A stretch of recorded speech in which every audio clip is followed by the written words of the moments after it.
Alfredo es doctor PhD en Ciencias de Sistemas Sociales por la Universidad de Wharton, Wharton School, la Universidad de Pensilvania. Smart Master of Arts en Economía de la New York University. Es ingeniero civil de Industrias de la Universidad Católica de Chile y ha sido miembro y consultor de organismos internacionales, servicios de gobiernos, empresas, universidades y organizaciones de la sociedad civil. Es coautor y editor de 2 libros y ha publicado más de 140 artículos o publicaciones entre otros libros, revistas, conferencias y seminarios. Y actualmente preside la Fundación de Innovación Participativa. Así que, sin más, Alfredo, pues muchas gracias, bienvenido y aquí te escuchamos. Bueno, muchas gracias a ustedes, gracias Miguel e Ismael por la invitación. Es un honor estar aquí, muy contento de saber que se está funcionando este grupo, esta asociación de trabajo en pensamiento sistémico. ¿Ya? Por mis canas ustedes verán que soy un poco más viejo y llevo algunas décadas más de trabajo en este tema del pensamiento sistémico. Simplemente eso, partimos. La presentación tiene 4 partes y lo que vamos a hacer es que hago una parte completa y paramos, ¿ya? Para preguntas, observaciones que hay ahí. Si la respuesta viene después, por supuesto se lo digo, ¿ya? Me interesa, por supuesto, que interactuemos lo más posible. Ahora, la presentación está más o menos densa, o sea, hay bastante material, ¿ya? Hay mucho más, desde luego, pero he tratado de dejar algo que quede útil para mostrar de qué se trata esta praxis de innovación participativa. Así que, sencillamente, comparto pantalla y partimos.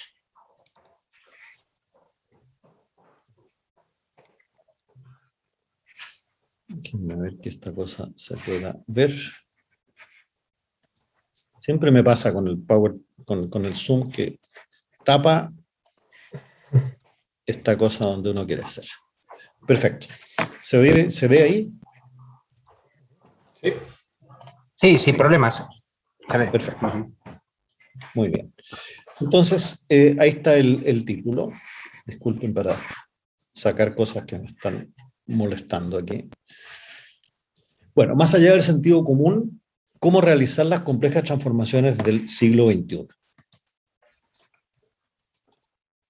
4 temas. Primero, el sentido común y el gobierno o desgobierno de los problemas complejos.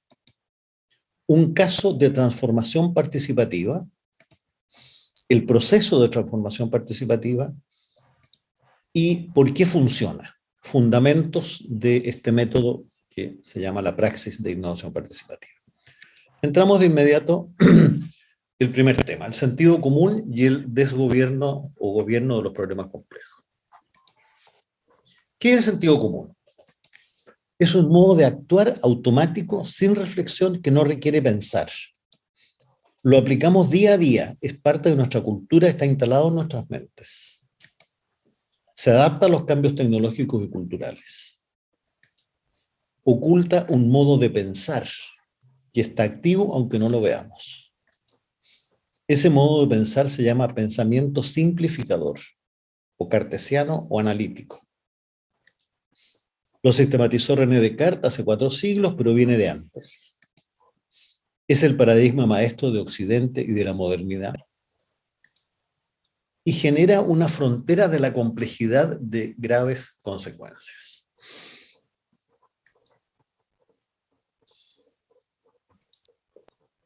El gobierno de los problemas simples y los problemas complejos benignos. ¿Cómo gestionamos nuestro mundo en la práctica? Depende del grado de complejidad. Ahí tienen ustedes un problema simple. Es complicado, hay muchos autos ahí y vehículos, pero no es más que una intersección de 2 calles. Y ese problema se puede gobernar mediante un simple mecanismo que todos conocemos. Un problema complejo benigno, disculpen un segundo. Un problema complejo benigno, lo llamamos así cuando existe una comprensión compartida y práctica, una disciplina, como ese que está ahí. ¿Quién gobierna a ese problema? Lo gobierna su red internacional de conocimiento. Todos entendemos esto: investigadores, formación profesional, actualización, centro médico, tecnología, etcétera, etcétera. ¿Ya? Ese problema está gobernado por esa red internacional. Eso es un problema complejo benigno. Y ahí tienen ustedes otros problemas complejos benignos: solución de conflictos legales, ampliación de redes de metro, manejo de bancos centrales, diseño de edificios. Hay una red de conocimiento internacional detrás que permite resolver ese problema. Por eso lo llamamos benignos. Ahora, detrás de la ciencia y del sentido común hay ciertos principios que son los que hacen que funcionen y podamos resolver esos problemas. Primero, el principio de separación o fragmentación. Divide en partes al objeto que quiere explicar y no visualiza el todo. Por ejemplo, las especialidades, subespecialidades en la medicina occidental. Ha aislado entre sí a los grandes campos del conocimiento, las ciencias físicas, las biológicas, las humanas. Separa al observador del objeto observado y postula que lo puede conocer plenamente desde fuera. Es un principio fundamental del pensamiento analítico o cartesiano. Segundo principio, reducción. Sostiene que basta conocerlo de menor rango para comprenderlo de mayor rango. El todo no es más que la suma de las partes. También que hay elementos últimos que lo explican todo: partículas, genes, memes, etc. Degrada lo humano a lo biológico, lo biológico a lo físico. Ejemplo, reducción del ser humano a consumidor. Y el tercer principio es el principio de la abstracción. Busca un orden perfecto y formal detrás de la complejidad. Considera que la realidad son variables, fórmulas y cosas de esas. Busca relaciones causa-efecto, ignorando el entorno, los laboratorios, por ejemplo, el ceteris paribus en la economía neoclásica. Ejemplo, la enfermedad en lugar de la persona enferma. Esto es entonces en lo que vivimos nosotros, ¿ya? Y cómo funcionamos con los problemas benignos. Pero ¿qué pasa cuando no se cumplen esas condiciones? Los problemas malignos o de alta complejidad. Ahí tienen ustedes uno. ¿Qué ocurre con ese problema? Que no existe una comprensión compartida y práctica. Numerosos temas interconectados, numerosos actores y conflictos, numerosas interpretaciones del problema, numerosas disciplinas relevantes, no una, varias culturas incomunicadas en juego, necesidad de cambio cultural, todo relacionado con todo. ¿Por dónde partir? Estos son los problemas de alta complejidad. Y no hace falta meterse en problemas de grandes guerras mundiales o lo que fuera. Otros problemas de alta complejidad están, por ejemplo, en las transformaciones sociales.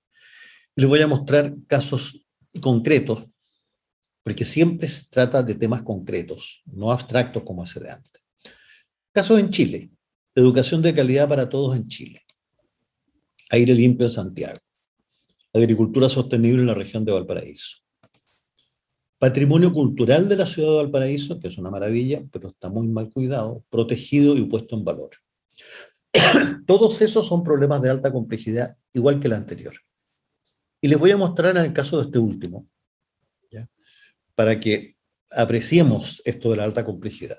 Miren ustedes la cantidad de actores que tienen que ver con eso. No los voy a leer cada uno, por supuesto, pero van desde el gobierno regional hasta los músicos, pasando por lo que ustedes quieran, ¿ya? Los habitantes, trabajadores portuarios. Todos estos son actores que tienen que ver con la puesta en valor del patrimonio cultural de Valparaíso. Temas interrelacionados. Y muchos más. Disciplinas y profesiones: arquitectura, arqueología, antropología, urbanismo, etcétera, etcétera. Y por último, culturas: humanista, artística, investigación, servicios públicos, política. Esto que ven ustedes en esta lámina es la realidad práctica del mundo práctico. Es así, es alta complejidad, ¿ya? Cualquiera de los otros temas o el que a ustedes se les ocurra son así. Tienen esto es un problema, ¿no es cierto?, una caracterización de complejidad de un problema. Ahora, frente a eso, a esta enorme cantidad de actores, temas, etcétera, ¿qué hacemos en la práctica? ¿Con qué contamos? Contamos con 4 métodos de sentido común, que se usan solos o combinados. Primero, la simplificación. No, esto no es complejo, yo sé cómo se hace esto. Y entonces se hace así y por supuesto que la situación queda mucho peor después. Ejemplo, el narcotráfico. ¿Ya? Es la consecuencia de la solución a las drogas, que es prohibirlas. Y cosa que se sabe. ¿Ya? El análisis. ¿En qué consiste? Tenemos el problema de alta complejidad y lo analizamos desde el punto de vista económico, desde el punto de vista antropológico, psicológico, político, etc. ¿Ya? Y escribimos 10 volúmenes de análisis. Conclusión, el problema se pone más complejo, porque no se entienden, por supuesto, las disciplinas entre ellas, y porque además el análisis no responde a una pregunta fundamental: ¿qué hacer? Tercer método, ensayo y error. Las apuestas. Probamos esto, probamos esto otro, ¿no es cierto? Pero ese chico que está ahí sabe dónde está el blanco, quién le está lanzando, afina la puntería cada 7 segundos, etc. ¿Ya? Cuando nosotros hacemos ensayo y error en el mundo real, no tenemos ninguna de esas certezas. Y además no estamos jugando. Por último, las mesas y comisiones, ¿ya? Que en la práctica es imposible que vean toda la complejidad del tema, ¿no es cierto?, que estábamos viendo recién. Funcionan más bien como catarsis, cosas por el estilo. Redondeando, tenemos los problemas de alta complejidad, que son los reales, ¿ya? Pero nuestras capacidades dan para bastante menos que eso. Y lo que está detrás de esto es el pensamiento simplificador o cartesiano. Entonces, ¿qué ha pasado y qué pasa con el pensamiento simplificador? Algunos resultados y consecuencias. Resultados positivos. La democracia representativa con partidos políticos, ¿ya? Y atención que estamos hablando de los resultados de los últimos, por lo menos Descartes vivió hace 400 años y esto viene más atrás. Gran desarrollo tecnológico en muchos campos, gran crecimiento económico en muchos lugares. Vivimos y conocemos eso. Pero también están las ideologías individualistas y colectivistas. Los dos tipos son simplificados. Toda ideología es una simplificación. La crisis climática y los otros desastres ambientales vienen de acá. Las desigualdades y tensiones sociales, la pobreza y la miseria en gran parte del mundo, las oleadas de migrantes buscando dignidad que ustedes están viendo en Europa, ¿ya? El narcotráfico, armamentismo, estados fallidos, narcoestados. ¿Ya? Hay recursos de sobra para resolver estos problemas, pero no se hace. ¿Ya? Hay unos viajando a Marte mientras otros muertos de hambre. Esas son las realidades que estamos viviendo en el mundo hoy día. ¿Cuál es el futuro lógico? O sea, si estas tendencias siguen. Es uno que ya conocemos hace tiempo, porque hay grandes escritores que lo han anunciado, pero estamos cada vez más cerca. La humanidad cada vez más violenta y destructiva, el planeta devastado. Y algo que es más reciente, pero está pasando, ¿no es cierto? Las sociedades controladas por algoritmos e inteligencia artificial. Voy a parar aquí, ¿ya? Y encantado, conversamos. Voy a salir de esto por si hay alguien que quiera hacer algún comentario o continuamos. ¿Alguna pregunta? Si no, continuamos a la próxima lámina.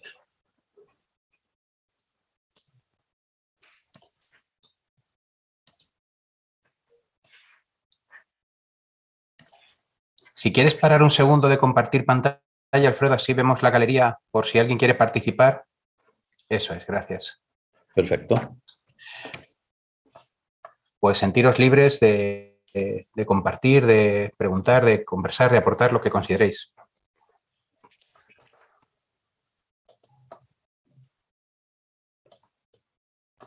Continuamos entonces, porque yo creo que esto que acabo de mencionar no es desconocido para ustedes, ¿ya? Lo estamos viviendo, lo estamos sufriendo y para allá vamos. Entonces, la idea es que no nos dediquemos solo a observar para dónde vamos, sino que a ver qué podemos hacer para cambiar el rumbo, ¿ya? Y de eso se trata lo que vamos a... Continuamos entonces con la presentación. Fantástico, vamos allá.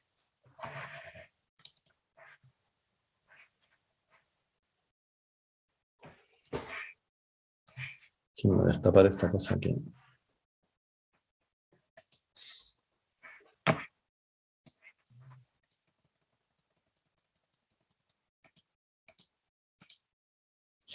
Bueno, les muestro un caso de transformación participativa hecho con la praxis.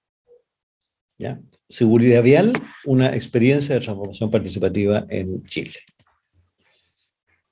Antes, en Chile, y ahora, en la mayor parte de América Latina, tenemos una situación así.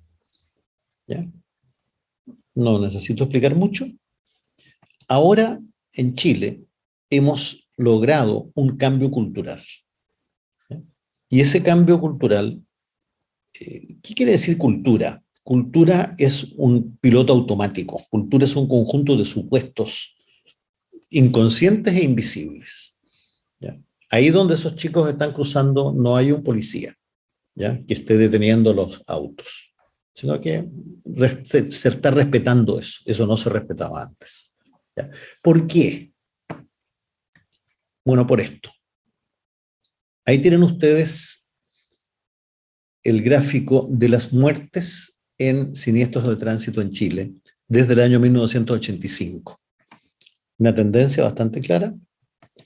En esos años, 93 al 95, hace más de un cuarto de siglo, se formuló la Política Nacional de Seguridad de Tránsito. Y ahí ven ustedes el impacto de la política. Esto fue hecho, la praxis de innovación participativa se aplicó para el diseño participativo de esa política y de su agencia, la Comisión Nacional de Seguridad de Tránsito. Hubo 209 participantes. ¿Quiénes eran? Eran policías, bomberos, mecánicos, conductores de camiones, etcétera, jueces. Esos son los participantes. ¿Ya? No hubo ningún extranjero que viniera a decirnos qué hacer. Esos participantes identificaron 129 potencialidades. Identificaron el potencial que había para mejorar la seguridad vial en Chile. Y una potencialidad es la base de una innovación. Y al año 2006, o sea, 10 años después, ya había 76 de esas implementadas. Eso explica este cambio que ustedes verán en el gráfico. ¿Ya? Otra cosa importante es que una transformación, esto es una transformación, no se puede, no tiene una bala de plata, una innovación que resuelva todo, sino son muchas. ¿Ya? En este caso, ahí están viendo ustedes esos números. Veamos los impactos. Se salvaron unas 10 a 15 mil vidas humanas, somos un país de 18 millones de habitantes nosotros. ¿Ya? Se evitaron lesiones graves a unas 50.000 personas, totales de unas 300.000. Este impacto solo se puede atribuir a esta política. Todo el transporte creció muchísimo en el periodo. El indicador internacional, fallecidos por 100.000 habitantes, bajó de 14 a 11. El promedio de los países desarrollados es 10, y en países de ingreso medio como Chile es 22. Y a escala global, este impacto equivale a salvar 3 millones de vidas y evitar lesiones a 30 millones de personas en 10 años. Y por último, el tema del beneficio-costo. ¿Ya? El costo total en este periodo se estima en unos 30 millones de dólares, ¿ya? Que ha sido el costo de esta Comisión Nacional. Y el beneficio total del orden de los 10.000 millones de dólares, medido con criterios de la OMS y el Banco Mundial.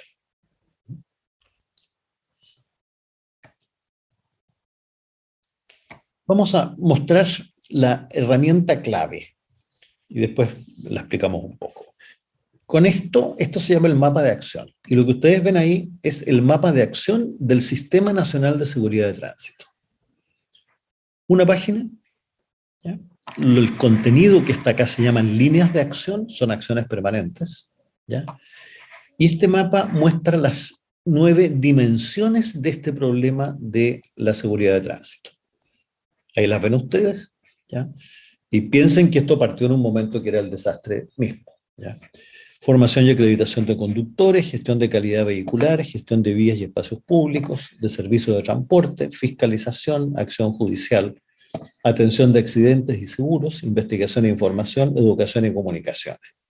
¿Qué dice el mapa de acción? ¿Usted quiere seguridad de tránsito? Bueno, actúe en esas 9 dimensiones. Algo muy importante, estas dimensiones emergen del problema, ¿ya? Directamente, a través de la interacción de las personas que estaban ahí. Este mapa tiene lenguaje probablemente de 10 disciplinas por lo menos, ¿ya? Y un par de cosas más. ¿Qué hay que hacer para tener seguridad de tránsito? Hacer todo eso. Por eso se llama mapa de acción. Actuar. En todas esas, hay 57 líneas de acción aquí dentro de 9 dimensiones. Y algo más importante para leer un mapa son las mayúsculas y minúsculas. Por ejemplo, fiscalización de conductores está en mayúscula. Eso quiere decir que cuando se hizo este mapa, había fiscalización. Era una línea de acción establecida. Porque, por supuesto, estaba la policía haciendo eso, ¿ya? En este mapa hay 9 líneas establecidas. Y hay el resto, total 57, que no están establecidas. Entonces, ¿qué dice esto? Esto dice, falta mucho. ¿Ya? Falta mucho. ¿Y qué muestra una mayúscula? Muestra una innovación del pasado. Entonces, este mapa dice, hubo 9 innovaciones en el pasado y eso es totalmente insuficiente para resolver, ¿no es cierto?, este problema de alta complejidad. Y hay que hacer mucho más. ¿Qué hay que hacer? Encontrar potencialidades en cada una de estas dimensiones. Y eso es lo que se hace después. Las propiedades del mapa de acción lo sintetizo. Describe toda la complejidad del problema. Y ojo, y esto vamos a verlo un poco mejor después, se construye en forma participativa. Este mapa que les acabo de mostrar lo crearon un equipo de unas 15 personas de distintos ministerios de Chile de esa época y luego fue validado por 120 personas en un taller ampliado. O sea, este mapa recoge. Y la última pregunta fue, ¿falta algo? No. ¿Ya? O sea, este mapa de esa época mostraba todo lo que había que hacer en ese momento. Entonces, sus propiedades describe toda la complejidad del problema, hace comprensible el problema al estructurarlo en sus dimensiones. Tales dimensiones emergen del problema, no de disciplinas o instituciones. Nadie impone ni una disciplina ni una institución, sino que las personas que están ahí, ya veremos eso, integra términos y conceptos de todas las disciplinas y cuerpos de conocimiento relevantes, entrega una descripción narrativa de gran riqueza para la transformación propuesta, se prepara por completo en un taller de un día, bajo control directo de los participantes. Moviliza e integra el conocimiento tácito de los participantes, entrega una conceptualización transdisciplinaria del problema, entrega un diagnóstico de la gobernanza actual del problema, o sea, las mayúsculas y minúsculas que yo mencionaba, y especifica dónde innovar.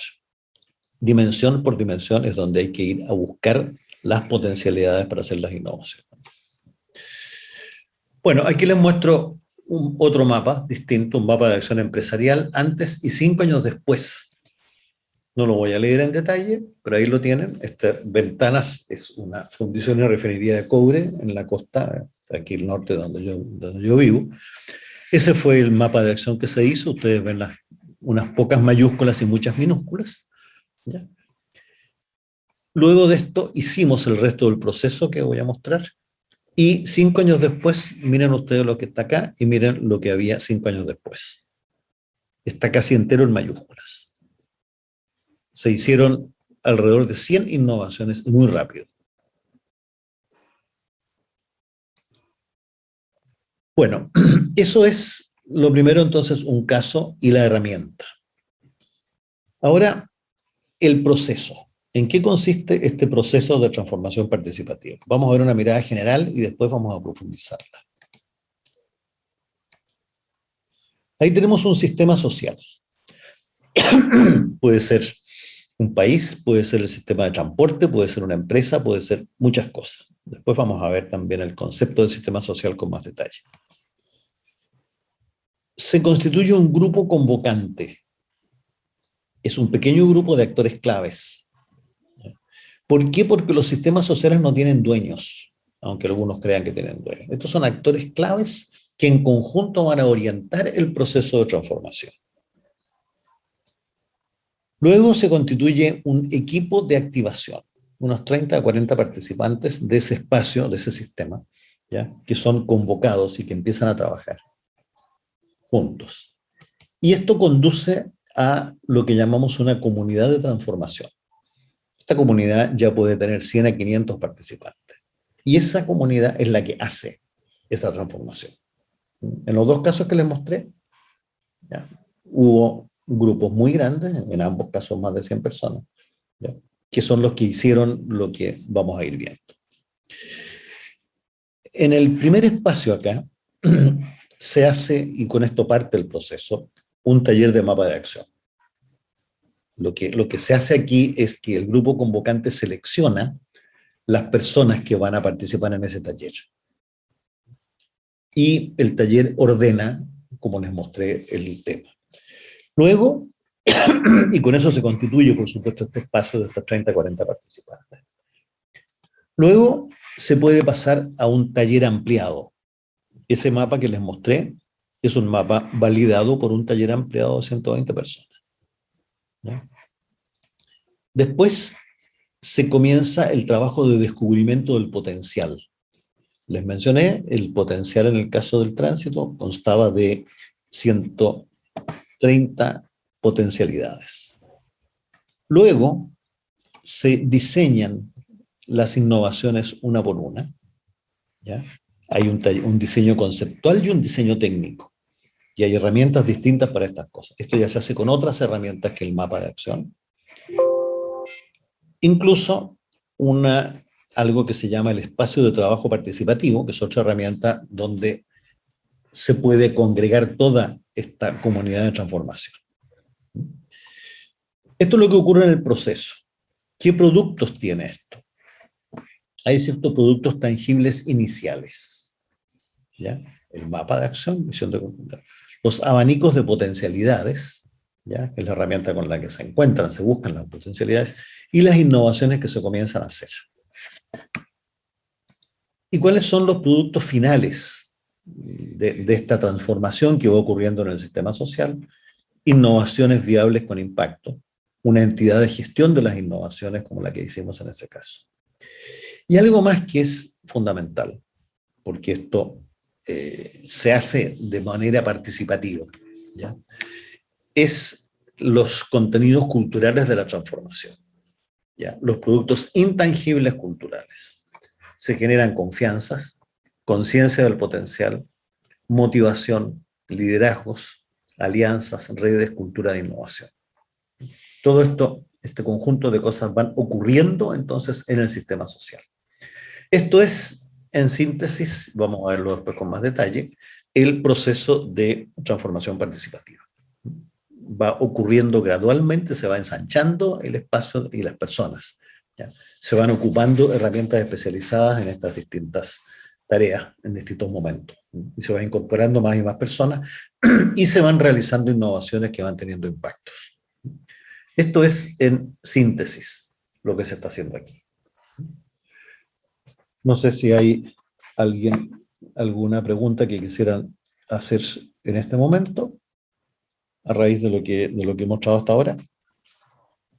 Yo tengo una pregunta, Alfredo.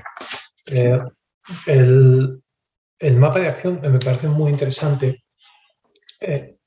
O sea, desde el trabajo, cómo aplicamos nosotros estos conceptos en el trabajo, una de las cosas importantes es la relación que existe, por ejemplo, en este caso, entre las dimensiones, ¿no? O entre las potencialidades de las dimensiones. Esto aproximándome desde donde nosotros venimos, ¿no? me pregunto cómo el mapa de acción captura esas relaciones, es decir, qué relación puede haber entre la policía haciendo cumplir la ley, pero al mismo tiempo no recuerdo bien tags Las otras dimensiones. sí, pero entre, por ejemplo, la policía, los jueces o la fiscalización, ¿no? Para nosotros las relaciones son importantes y no termino de ver cómo esas relaciones se generan en el mapa de acción. Gracias por la pregunta, porque es una pregunta fundamental. Aquí no escribimos cada relación una por una, ¿ya? En los diagramas típicos que se hacen, ¿no es cierto? Se llenan de flechas y tienen finalmente 10.000 líneas, ¿ya? Aquí las damos por supuestas, porque al final son miles de millones. Aquí lo que interesa es comprender que hay actores que están interactuando y que su espacio de interacción es casi infinito. Entonces, no necesitamos, pero sí es muy importante, por eso te agradezco la pregunta, Miguel, porque hay que entender cómo se lee un mapa de acción. Un mapa de acción se lee justamente como eso, ¿ya? Tal como ocurre en esta habitación en que estoy yo y en la que están cada uno de ustedes, ¿no es cierto?, que tienen 3 dimensiones y que cada punto tiene 3 coordenadas, ¿ya? En este caso tenemos 7 dimensiones o 9 dimensiones en ese mapa, pero además cada línea de acción se puede conectar con cada una de las otras líneas de acción. Y ahí tenemos una complejidad infinita. Lo que hacemos en la innovación participativa es que no describimos eso, no hace falta, ¿ya? Lo que sí hacemos es que las personas que están participando en el proceso se conectan con las otras personas. Y esto ocurre en un espacio de conversación. Esto no ocurre en un espacio de, digamos, analítico en que se está anotando cada cosa. Eso es lo que digamos, para explicarte cómo se hace. Eso es la diferencia que tiene la innovación participativa, ¿no es cierto? O lo específico, lo propio que tiene, ¿ya? Y voy a explicarlo más adelante cuando muestre el principio teórico que está detrás de esto. Pero muchas gracias por la pregunta porque es muy importante. Hay una distinción, una diferencia en el modo como nosotros aquí no representamos la realidad, ¿ya? Aquí vivimos, ¿ya?, la realidad en concreto, ¿ya? Esa es la diferencia y eso es para decirlo de una manera, lo post-cartesiano de esto, ¿ya?, en este método. Pero tenemos que profundizar ahora en los principios y las herramientas. Y tengo otra pregunta práctica, viniendo de las organizaciones. Teniendo en cuenta que, por ejemplo, si es una política pública para mejorar la seguridad, ¿cómo decide, por ejemplo, el gobierno o quien impulse la política? ¿Cómo decide qué prioriza? Porque con unos recursos limitados hay que empezar por algún sitio, ¿no? Perfecto, muy buena pregunta. El proceso genera una estrategia, ¿ya? Y en esa estrategia hay prioridades.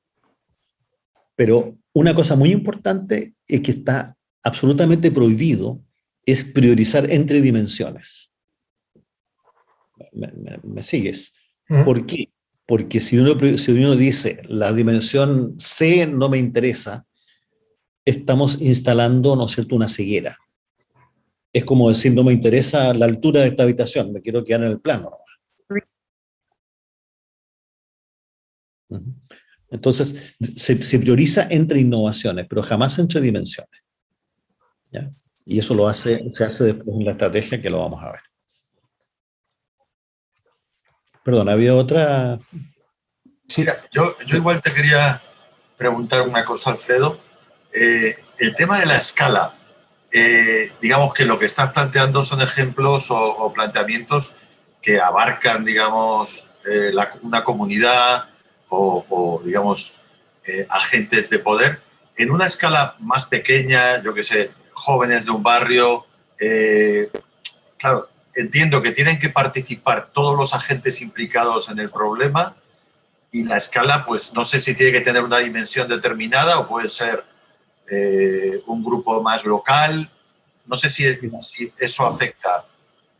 Mira, probablemente un grupo muy chico no se justifique, ¿no es cierto?, entrar con todo lo que estoy planteando acá, pero los conceptos y principios que están detrás son aplicables. Pero tú puedes aplicar esto en una política pública grande como esa, ¿no es cierto?, en una empresa grande, una empresa pequeña, lo puedes aplicar en un territorio a nivel de una región completa, por ejemplo. ¿Ya? Da lo mismo. Y vamos a ver después el concepto de sistema social. O sea, esto es aplicable en cualquier sistema social, porque todo sistema social es de alta complejidad, todo. ¿Ya? Justamente el punto que estoy enfatizando detrás de esto, ¿no es cierto?, es el tema de la complejidad. ¿Ya? Una sola disciplina no puede, porque mira un ángulo, ¿no? Entonces, ahí está como la naturaleza central de lo que estamos hablando acá. Entonces, sí, adelante. Vale, yo tenía una pregunta, no sé si lo vas a explicar después, pero me interesa cómo se gestiona, cómo se hace y en cuánto tiempo más o menos aproximadamente es el proceso de ampliación de esa gobernanza, por llamarlo así, ¿no? Desde ese grupo pequeño de 4 a 10 personas, cómo se va ampliando la participación de otras personas, cómo se gestiona eso en el gran grupo. Perfecto, gracias por tu pregunta. Lo voy a mostrar también en detalle al final, ¿ya? Pero lo que viene ahora es una presentación de 3 principios, ¿ya? Entonces, porque eso explica cómo se puede, por qué funciona, ¿ya? Les mostré un resultado, les mostré el esquema general, ¿ya? Pero es importante que entremos en estos 3 principios y en la teoría que está detrás de esto, ¿ya? Y en las herramientas con las cuales se trabaja esto. En realidad, prácticamente la última lámina, que la vamos a dejar un buen rato, digamos, muestra hasta el último detalle ese proceso, ¿ya?, de generación de la estrategia y lo demás. Yo un segundo os pido disculpas, sí os pediría disculpar que no he caído en decíroslo antes, para que nos conozcamos un poco mejor, cuando hagáis una pregunta, os invito simplemente a que os presentéis brevemente, digáis vuestro nombre y de dónde venís, disculpar que no lo he dicho antes, simplemente para que nos veamos un poco mejor y nos situemos en 2 líneas. Perdón. Perfecto. Les agradeceré. Paca, cuéntanos de dónde vienes. Pues eso, yo soy Paca y soy de Timón, de una consultora de aquí de Granada, de investigación social, formación y todos estos temas participativos. Ya. ¿Y Rafael, qué preguntó? Sí, Rafa, trabajo en un programa de formación en el ámbito sociocultural, aquí en la Comunidad de Madrid. Perfecto. Muchas gracias. ¿Algo más a esta altura? Cualquier cosa, no se preocupen. Si viene después, como lo que preguntó Paca, lo hacemos después. Pero encantado. Yo le sumo una pregunta. Bueno, me conocéis, soy Ismael de Ideas Infinitas, que nos dedicamos a la consultoría sistémica. Y claro, veo la magnitud de la propuesta y entiendo que requiere un alto compromiso del poder, de la autoridad. En este caso, cuando Miguel decía cómo se priorizan los recursos públicos y tal, claro, ¿cómo se garantiza el compromiso en este caso, de los órganos de poder, bien sea la administración, en este caso del Estado, o bien sea en el caso de la corporación que decías, del cobre, el compromiso de la alta dirección con los resultados y con el diagnóstico que el equipo haga, ¿no? ¿Cómo conseguís eso? Mira, muy importante tu pregunta, gracias Ismael. Se consigue de una manera muy simple, que ellos participen, que ellos estén ahí. ¿Ya? En el caso, el grupo convocante son los actores. ¿Quiénes fueron el grupo convocante en estos 2 casos? Lo menciono en los dos ejemplos. En el caso de seguridad de tránsito, fueron personas de 7 ministerios, más la policía, designados directamente por los ministros o los subsecretarios. ¿Ya? Esto lo inició, ese proyecto nació por una iniciativa del subsecretario de Transportes, ¿ya?, que estaba interesado, estaba motivado. Él mismo, de alguna manera, no sé por qué, quería tenía clara la complejidad. Él ya había convocado a sus colegas de salud, bueno, él era de transporte, de salud, de justicia, de educación, ¿me entienden ustedes? También a la Dirección Superior de Carabineros, la policía. Él intuía perfectamente la complejidad del problema. Pero, ¿qué habría pasado al día siguiente de que empezara a trabajar ese grupo? ¿Ya? Que se habría creado, ¿no es cierto?, un equipo de trabajo para el problema A, por ejemplo, exceso de velocidad, ¿ya? Para el problema B, alcohol en la conducción, ¿ya? Y las soluciones habrían venido, bueno, endurezcamos las penas, ¿no es cierto?, etcétera, típico. Eso es lo que habría ocurrido, ¿ya? Por falta de pensamiento sistémico.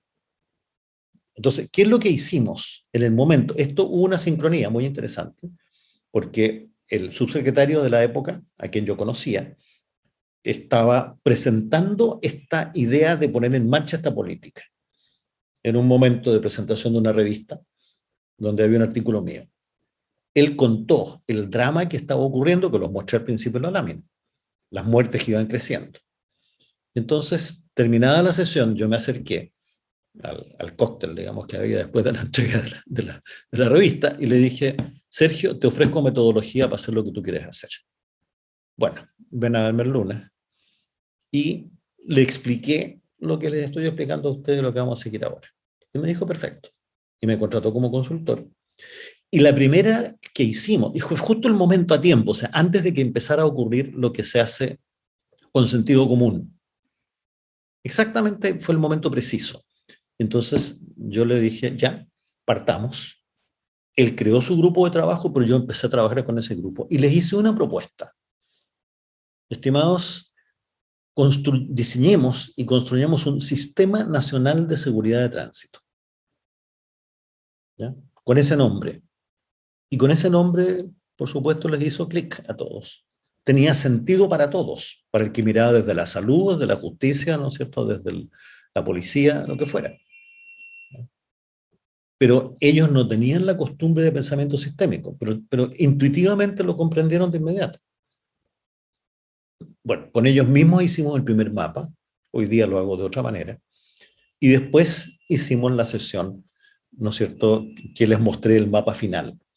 Y ese mapa final, con 120 personas, representativas de todos los actores, la última pregunta que yo les hice en ese taller ampliado fue, ¿está todo lo que a ustedes les interesa? Y dijeron que sí. Entonces, ese mapa es un mapa de acción representativo y claro y completo de lo que había que hacer en seguridad de tránsito. Después de eso vino el proceso de las potencialidades. Entonces volvimos a invitar participantes y esas 129 potencialidades se fueron generando en forma participativa a lo largo de los meses que siguieron después. Y eso terminó de armarse la estrategia. Después les voy a mostrar un poco con más detalle. O sea, gracias, Ismael, porque ese es el tema concreto, ¿ya? Ese grupo convocante eran altas autoridades, ¿ya? Lo mismo pasó en el caso de esta empresa, que les muestro después. En el caso de esa empresa, el convocante, porque era dentro de una empresa, fue el gerente general de la empresa, ¿ya? Y la gente llegó. Pero lo interesante que ocurrió ahí fue que muy rápido funcionó todo este proceso. Y algo más, se hicieron más de 100 innovaciones sin ningún cambio en la rutina de la empresa. Todos siguieron haciendo su trabajo antes y todos empezaron a hacer además innovaciones. ¿No? Encontraron tiempo para hacerla porque les interesaba, porque ahí estaba justamente lo que era atractivo para esas personas. Y funcionó. Y el impacto fue grande. Entonces, supongo que va quedando claro por dónde funciona esto. Muy bien. Pues no sé si hay alguna... Sí, gracias, Fredo. No sé si hay alguna pregunta más en esta fase.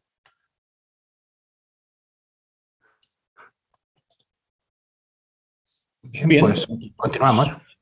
Continuamos.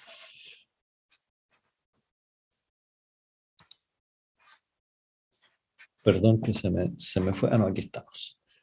Es que yo tenía otra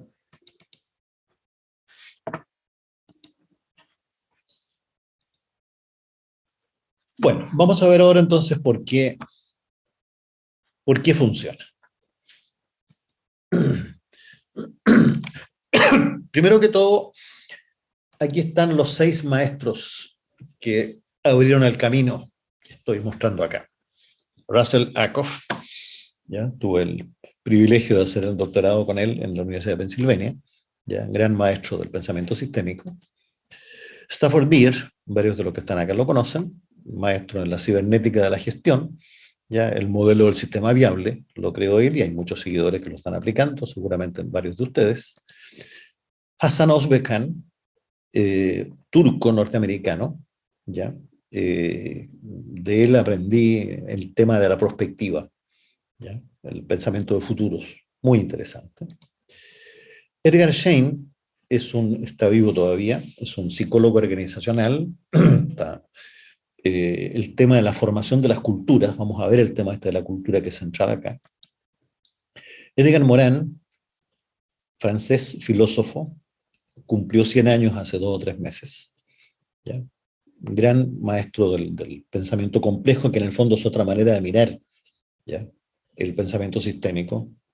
Morin es filósofo, Ackoff era más bien también filósofo, pero más aplicado, ¿ya? Anglosajón aplicado.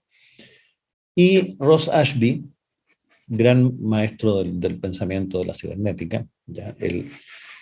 Beer fue discípulo de Ashby y aterrizó y aplicó lo que vamos a mirar ahora mismo de Ashby. ¿Qué es la praxis de innovación participativa? Es un método basado en el pensamiento sistémico o pensamiento complejo para conducir transformaciones, cambios autosustentables en operaciones, organización y cultura de sistemas sociales, territorios, organizaciones, empresas, políticas públicas u otros, del mundo real que son de alta complejidad, a través de la participación fuerte y metódica. Voy a explicar después qué entendemos por participación fuerte. Bueno, esta es una praxis, no un modelo, ¿ya? Un modelo es un paquete de conocimiento que se supone que explica la realidad, la explica completamente, por lo tanto se aplica, se le ponen datos. La praxis no es eso. Una praxis es una guía de aprendizaje, ¿ya? Eso es una praxis, ¿ya? Bueno, llevo unos 40 años trabajando en esto, de investigación-acción, ¿ya? Éxitos, fracasos, mucho aprendizaje. Esto comprende principios, conceptos, herramientas y técnicas originales y se ha aplicado en campos muy diversos con cientos de innovaciones materializadas y cambios culturales evidentes. Vamos a entrar en el tema primero de sistemas. No sé por qué esta cosa siempre me tapa y no sé cómo eliminarla, pero bueno. Alfredo, no te preocupes que a nosotros no nos tapa porque eso no lo vemos. Ah, pero no lo ven, qué bueno. Tienen Tenemos la presentación limpia, no vemos tus participantes. Fantástico, perfecto, gracias. Bueno, sistemas sociales, adaptación, innovación, cambio cultural. Vamos a entrar en este tema. Aquí me jugó una mala pasada el PowerPoint, entonces voy a tener que pasarme a otra presentación.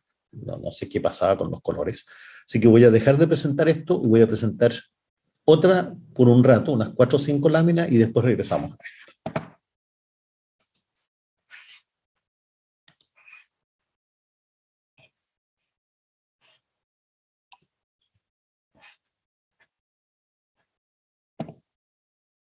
Discúlpenme un segundo para encontrarla.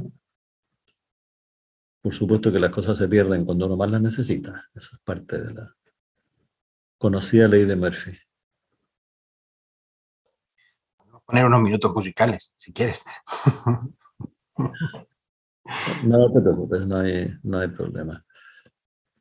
Es que lo tenía a mano y se escondió.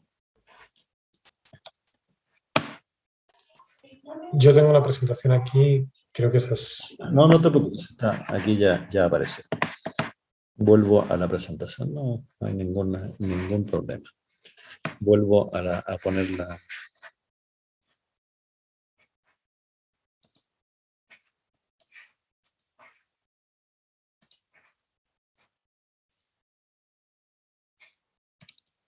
Aquí está. Bueno, vamos a ver entonces el concepto de sistema social. les decía que a cualquier sistema social se puede aplicar esto. Un sistema social lo entendemos de la siguiente. El concepto original es de Akoff, pero yo lo he, de alguna manera, dado un contenido más concreto, ¿ya? Por ejemplo, en el caso de seguridad vial. ¿Qué es esto? Un sistema es un todo, por supuesto, un todo inseparable, ¿ya? Y que vive en un entorno. Entonces, por ejemplo, en el caso de seguridad vial, ese entorno tiene conductores y hábitos, vías, vehículos, normas de tránsito, fiscalización, etcétera, etcétera. Ese es el entorno, ¿no es cierto?, de este sistema de tránsito. Y este sistema tiene tres aspectos importantes, que son las operaciones, que es lo que se hace. ¿Se da sentido tal a una calle, o sea un policía controlando el tránsito, o un vehículo que lo revisan, lo que ustedes quieran, ¿ya? Esas son las operaciones cotidianas. Hay una organización, que es la estructura de responsabilidad para hacer las operaciones, ¿ya? Hay ministerios, hay políticas, lo que ustedes quieran. Y detrás de todo esto hay una cultura, que es este conjunto de supuestos inconscientes. Vamos a ver un poco más de eso. Esto es un sistema social. Estos tres aspectos, porque todo lo que se hace en un sistema participa, puede ser una empresa, puede ser más fácil. Todas las personas que están en la empresa participan de sus operaciones, de su organización y de su cultura. O sea, estas no son partes de un sistema social, sino que son aspectos, son miradas, ¿ya? La persona que está en el último eslabón solo ve las operaciones, ¿ya? La gente que tiene más poder, más responsabilidad, entiende la organización, ¿ya? Y la cultura, para entenderla, hay que tener formación teórica, hay que manejar los conceptos de ciencias sociales que tiene que ver. Si no, no se ve. Entonces, esto es el concepto de sistema social con que vamos a trabajar, ¿ya? Que tiene estos tres aspectos. Ahora, hay un primer concepto, una distinción fundamental que vamos a trabajar acá, que es la distinción entre adaptación e innovación. ¿Qué es la adaptación? Ocurre cierto evento en el entorno, y ese evento afecta al sistema social. Y si el sistema social lo encuentra bueno, dice, aquí hay una oportunidad. Y si lo encuentra malo, dice, aquí hay un problema. Pero esto es una interpretación que hace el sistema social, ¿ya? El mismo problema puede verlo como bueno o como malo, ¿ya? Y el sistema social hace un trabajo aquí adentro de eliminar operaciones, agregar operaciones. Esas operaciones nuevas después tienen que instalarse en la organización, ¿ya? Y finalmente lo que pasa en esos dos ámbitos, ¿no es cierto?, llega a la cultura, ¿ya? Eso es un proceso de adaptación. Entonces es un proceso que parte acá con un evento del entorno, ¿ya? Y que afecta a las operaciones, de ahí a la organización de la cultura, ¿ya? Es un ciclo, ¿ya? El ciclo de la adaptación circula de esa manera. Les voy a dar un brevísimo ejemplo. Un caso imaginario. En el sur de Chile hay un pequeño pueblo, un río, la ciudad está al otro lado, una crecida del río, se lleva el puente, el pueblo queda aislado. Ese es el evento, ¿ya? ¿Qué hacen en el pueblo? Bueno, resienten, dicen, uy, aquí hay un problema grave, y empiezan a ajustar las cosas que hacen, ¿no es cierto? Pero aparece un señor que sabía hacer balsas, ¿ya? Entonces ese señor construye una balsa, la instala. Entonces ese señor vio una oportunidad donde los otros vieron un problema. Esto es más o menos obvio, ¿no es cierto? ¿Ya? Nos pasa todo el tiempo, ¿ya? Este tema del problema y oportunidad es como la base sobre la cual funciona en general, ¿no es cierto?, el sentido común de estas cosas. Pero eso llega también hasta la cultura, ¿ya? Y en ese pueblo, por supuesto, el señor que hizo la balsa se convirtió en un héroe, etc. No necesito contar más cosas. Eso es una adaptación, ¿ya? Pasa algo en el entorno y se produce finalmente este nuevo equilibrio entre estos tres aspectos del sistema. ¿Qué es una innovación? ¿Qué es una potencialidad? Una potencialidad es algo que se encuentra dentro, no viene de fuera. Una potencialidad viene de una pregunta, que es, ¿qué podríamos hacer aquí? Bueno, y esa pregunta no es automática. Tiene que haber una cierta capacidad en el sistema, aquí lo dibujo un poco distinto, ¿ya?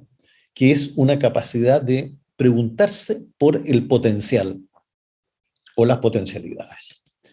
Entonces ahí está el aparato nuevo que tiene este sistema y que tiene capacidad de innovar, de búsqueda, ¿no es cierto?, o investigación. Esto puede ser por investigación o por búsqueda participativa, cualquiera de los dos caminos. Y ese es el camino que descubre la potencialidad. Entonces, una potencialidad es una idea. Esto se podría hacer. Bueno, habiendo una idea de potencialidad, va a surgir motivación. Y aquí en la organización van a decir, por ejemplo, hagamos un piloto. Se diseña y ejecuta el piloto. Y el piloto, al realizar operaciones, se materializa, tiene resultados, se refuerza la conciencia de potencialidad, se refuerza la motivación, se refuerza esto, etc. Y estamos en un ciclo, en lenguaje sistémico, de crecimiento. Se me olvidó decir el otro ciclo, discúlpenme un segundo. Estoy en una presentación, Sebastián, no puedo hablar ahora. Chao. Entonces, este es un ciclo de crecimiento. El otro, el ciclo de adaptación, es un ciclo de feedback negativo. Este es de retroalimentación positiva. Y esta entonces es una distinción fundamental que hacemos nosotros entre adaptación e innovación. Y las potencialidades ya las mencioné acá. Va creciendo la conciencia de potencialidad, ¿no es cierto?, en este ciclo que está acá. Y el otro tema conceptual que quería mencionar tiene que ver con la cultura, ¿ya? La cultura se forma, este es el concepto de Shane sobre la formación de culturas. La cultura se forma a través de dos procesos, ¿ya? Un proceso que tiene que ver con el entorno y otro que tiene que ver con el entorno externo e interno, ¿ya?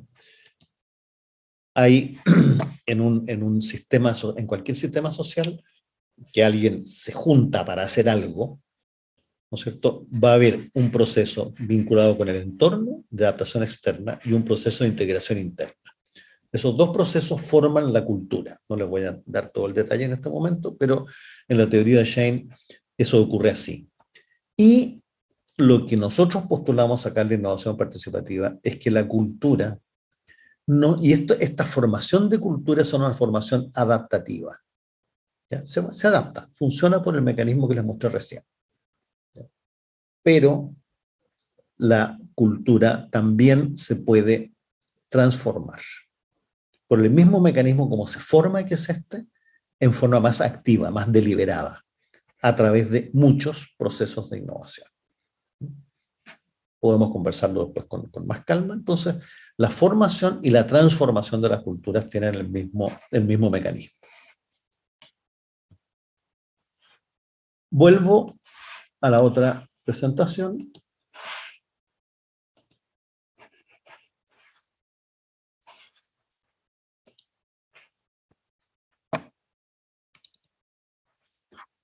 Entonces, estábamos con este tema de los sistemas sociales, adaptación, innovación, cambio cultural. Vamos ahora al primero de los tres principios, que es como el meollo teórico de esto. ¿Ya? El principio complejidad-participación. Teníamos una situación simple en el tránsito, que se podía gobernar mediante un simple mecanismo. Ustedes recuerdan eso. Bueno, detrás de eso hay algo más. La ley del gobierno de lo complejo. Varios de ustedes espero que la conozcan. Discúlpenme que me sigue molestando esto, que suerte la de ustedes que no la ven, pero yo sí.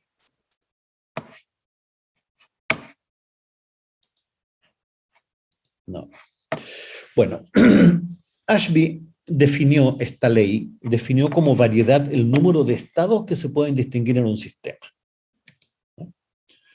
Aquí si llamamos realidad a eso y gobierno a eso, ¿cierto? Vamos a estudiar esta relación que es la relación de gobierno de gobernanza. Esta realidad tiene 3 estados, que es muy simple. ¿Ya? O pasan los vehículos de esta calle, o pasan los de esta otra, o los que están en movimiento se detienen para que pase el otro. Un sistema de 3 estados. Y este otro sistema de gobierno también tiene 3 estados por construcción, y por lo tanto se cumple esta relación. ¿Ya? Lo que Ashby dice es para que se pueda gobernar algo, la variedad del gobierno, o sea, el número de estados que tenga esto, tiene que ser mayor o igual al número de estados de acá. Y eso es obvio. Si tiene menos, no va a distinguir cosas que están al otro lado y no va a poder gobernarla. ¿Ya? O sea, es una ley lógica muy simple, pero permanentemente estamos violándola. Y ese concepto es el mismo concepto para gestión, para control, regulación, gana-pierde, poder, etc. Siempre esta es la ley fundamental que está detrás de toda relación de este tipo. Disculpa, Alfredo, ¿se ha silenciado tu micrófono? Ya. Eso es. Entonces, el gobierno tiene que tener igual o más variedad que la realidad. Si no, no se puede. ¿Qué hacemos entonces? Vamos a ver algunas situaciones aquí. Me sigue molestando esta cosa. Bueno. Por ejemplo, en esa situación que está ahí, esos 2 jugadores tienen variedades equivalentes. ¿Ya? El número de estados en que está uno y el otro son básicamente los mismos, porque son 2 jugadores profesionales. Además de ser un estadio, está lleno de público, o sea, está claro que estamos en una escena entre profesionales. Y si no tuvieran variedades equivalentes, sería muy aburrido. ¿Ya? Un equipo de barrio versus, ¿no es cierto?, el Barça, ya no hay ninguna duda. Ahí tenemos una situación de mala regulación. ¿Ya? Fue variedad insuficiente, ¿ya?, en la gestión del tránsito. Ahí tenemos una situación de variedad arrolladora. ¿Ya? Sencillamente no tiene cómo la persona que está allá adentro, ¿no es cierto?, resolver eso. Bueno, hay solamente 2 modos de construir gobernanza, de hacer que se cumpla esta ley lógica de Ashby. Uno es aumentar la variedad en el nado de gobierno y otro es reducir la variedad en el nado de realidad. Por ejemplo, un semáforo de ese tipo, o es otro, ¿no es cierto? O por ejemplo, estos sistemas de gestión, ¿no es cierto?, de jerárquicos, o es otro.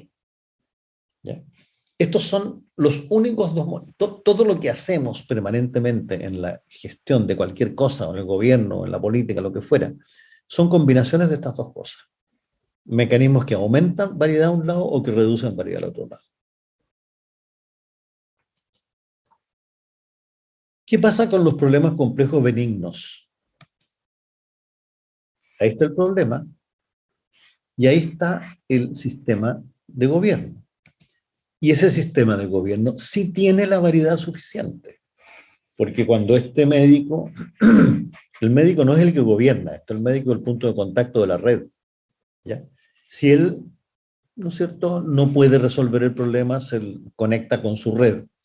Y si la red no puede, se lo mandan a los investigadores, ¿no es cierto? Y después a los laboratorios, etcétera, etcétera. Pero esta red funciona como una red global de conocimiento. Entonces, los problemas complejos benignos tienen, y por eso tienen, se puede decir que se pueden resolver. Pero ¿qué ocurre con los problemas de alta complejidad? Que tenemos variedades de realidad que son gigantescas. Y tenemos variedades de gobierno que son muy limitadas. Por lo tanto, no se cumple la relación de variedad que necesitamos. Y por eso tenemos el desgobierno. Entonces la pregunta que tenemos aquí es cómo construimos, cómo nos hacemos gobernables. ¿Ya? Primero, no queremos reducir la variedad al lado de realidad. Por lo menos supongo que todos los que estamos en esta conversación no queremos eso. ¿Ya? No queremos una sociedad de ese tipo o una sociedad de este otro o una empresa de ese tipo o lo que sea. ¿Ya?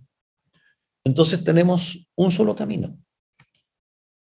Debemos aumentar muchísimo la variedad en el otro lado. Eso es entonces lo que hacemos acá. ¿Ya? Lo que hacemos acá es construir sistemas de gobierno de variedad gigantesca. ¿Cómo? Bueno, esto es el principio de complejidad-participación y después voy a explicar un poco más el meollo en la lámina siguiente. La idea de este principio es esta. Ahí tenemos un problema de alta complejidad. Muchos actores, muchos temas, muchas disciplinas, muchas culturas. Se buscan participantes representativos, lo vimos que lo hace el grupo convocante. Ellos interactúan, hay una interacción metódica detrás de esto, y esa interacción permite generar instrumentos de alta variedad. Participación fuerte, movilización del conocimiento tácito, riqueza del lenguaje natural, co-creación de significados, 4 herramientas, la lógica del mapa de acción, recursiva, o sea, se puede aplicar un suma a cualquier escala, los pasos del proceso de transformación, animación y consenso ágil, vamos a ver esto en lo siguiente. Entonces, la interacción metódica produce este conjunto de herramientas, ¿ya? Y con ellas se pone en marcha este proceso que ya vimos antes, ¿ya? Y ese proceso sí tiene altísima variedad capaz de, ¿no es cierto?, transformar la realidad. Esto es el centro, entonces, de este principio. Es una aplicación de la ley de Ashby, ¿ya? Después podemos entrar, y vamos a entrar un poco en los elementos que están allá. Solo quiero destacar de aquí este tema de la interacción metódica para que veamos la potencia que hay aquí, ¿ya? Nosotros usamos el mayor procesador de variedad que puede imaginarse. Un grupo de seres humanos interactuando en el lenguaje natural. Fíjense ustedes en lo siguiente, ¿ya? Algunos datos. Por ejemplo, imaginemos a 7 amigas que les gusta mucho conversar por teléfono, ¿ya? ¿Cuántos estados tiene la relación entre ellas? Si esos estados son simplemente que Berta está llamando a Carolina y que al mismo tiempo, ¿no es cierto?, Isabel no está llamando a Carmen. Bueno, la combinatoria del número de estados entre esas 7 amigas que se llaman o no por teléfono es así, ¿ya? Esa cantidad de millones de estados. Imagínense la cantidad de estados que tiene eso, algo tan simple. Además, el cerebro humano tiene 80.000 millones de neuronas.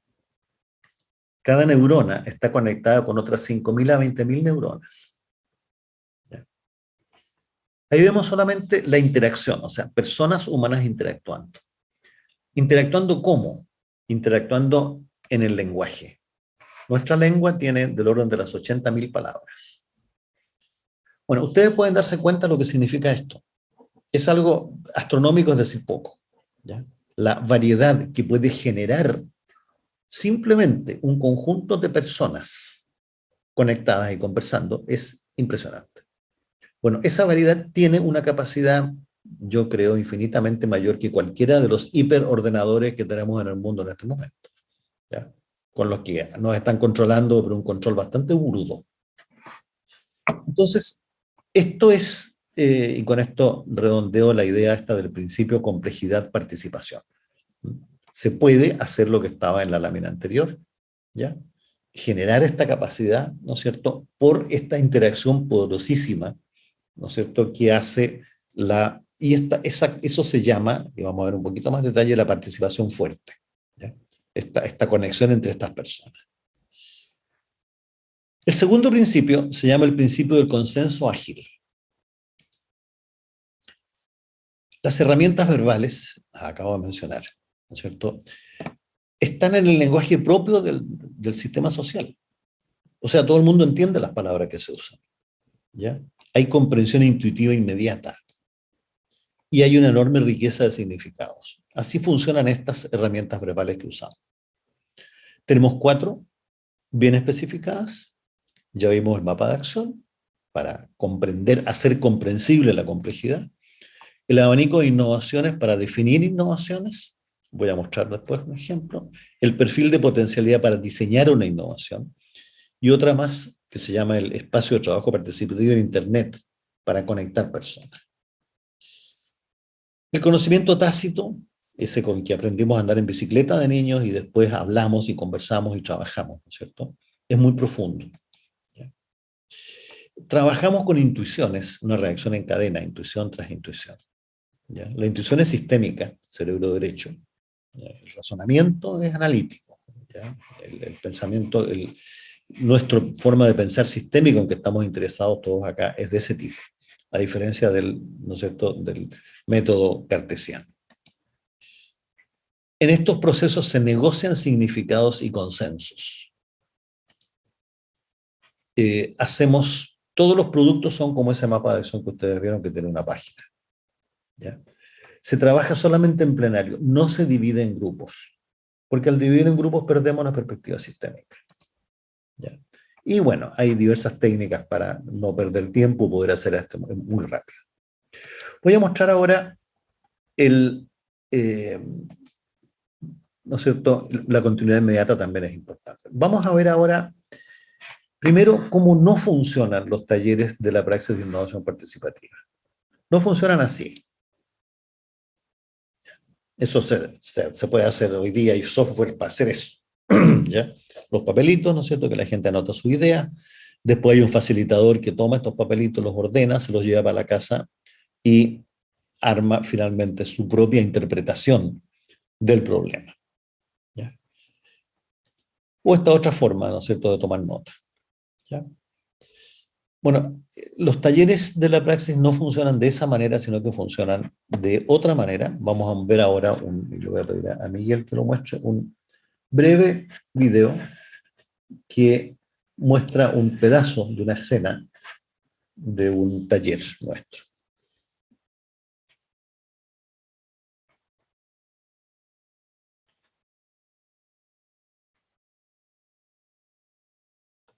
Estamos sin... Miguel.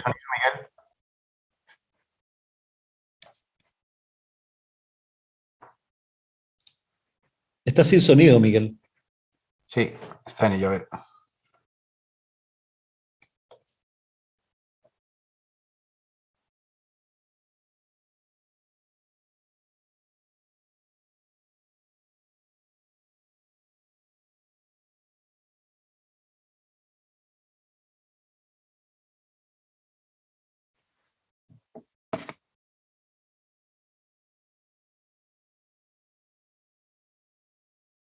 Disculpame un segundo, es que me das señales contradictorias. So.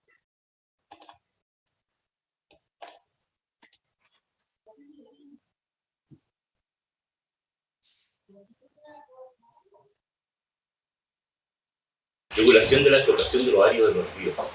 De áreas de los ríos, que nos incide principalmente... ¿Puedes ponerlo desde el inicio, por favor? Sí. Disculpa un segundito, Miguel, antes que sigas, por favor. Fue muy rápido. Esto ocurrió en un proceso que hemos hecho al sur de Santiago, a unos 80 kilómetros al sur, una cuenca del río Rapel, en un proyecto, como está mencionado ahí, es un proyecto latinoamericano, este fue un caso piloto, sobre reversión de la erosión de suelos. ¿ya? Y este es un momento del taller en el cual se estaba construyendo el mapa de acción de ese proyecto. El mapa de acción de la misma estructura que ustedes vieron en los anteriores. Disculpa, Miguel, ahora sí.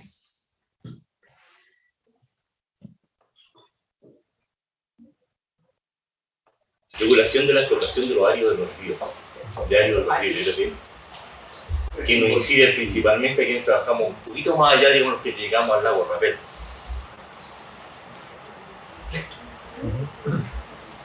Y lo otro también, Áridos de los ríos.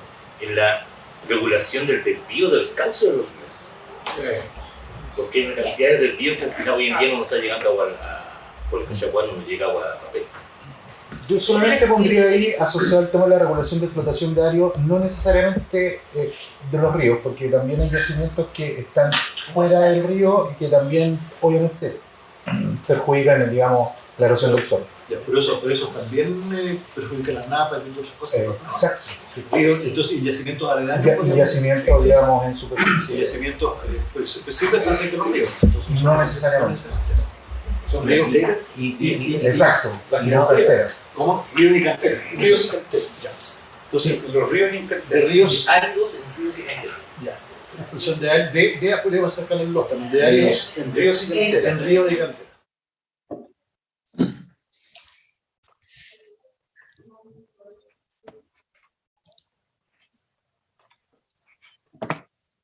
Gracias, Miguel. Volvemos a... No sé qué pasa para poder presentar aquí.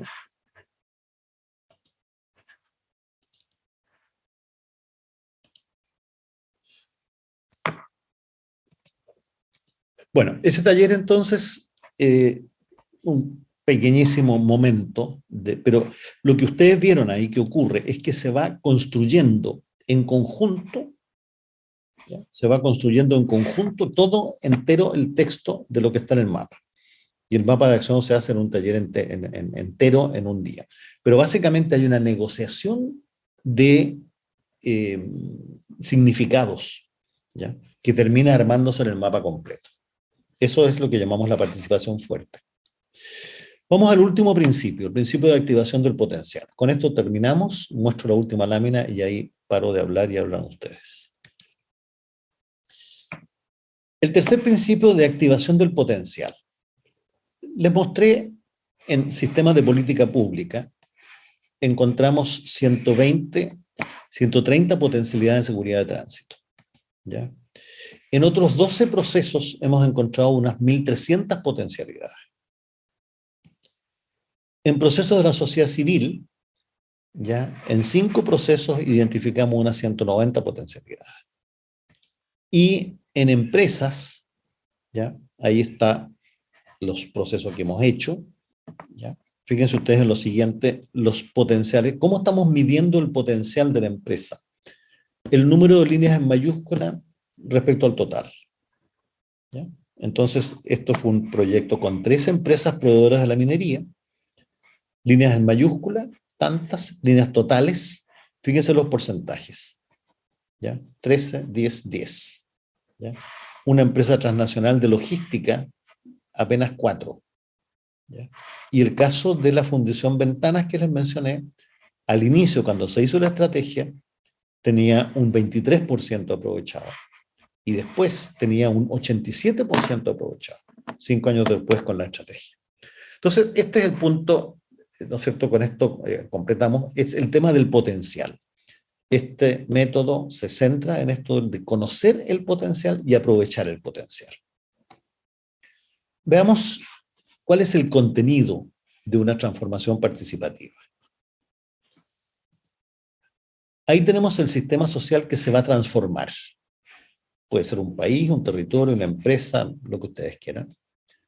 Ahí tenemos el entorno del sistema social. ¿Qué va a ocurrir en la transformación? Partimos con una situación de un problema no gobernado o un potencial desaprovechado. 2 maneras de ver lo mismo. Y la situación aquí es la siguiente. Hay innovación esporádica. No podemos decir que no haya ninguna. Alguien hace algo. Hay gestión centrada en las operaciones. Y hay cultura de adaptación. Avanzamos el proceso y vamos a tener una gobernanza en construcción. ¿Qué va a haber ahí?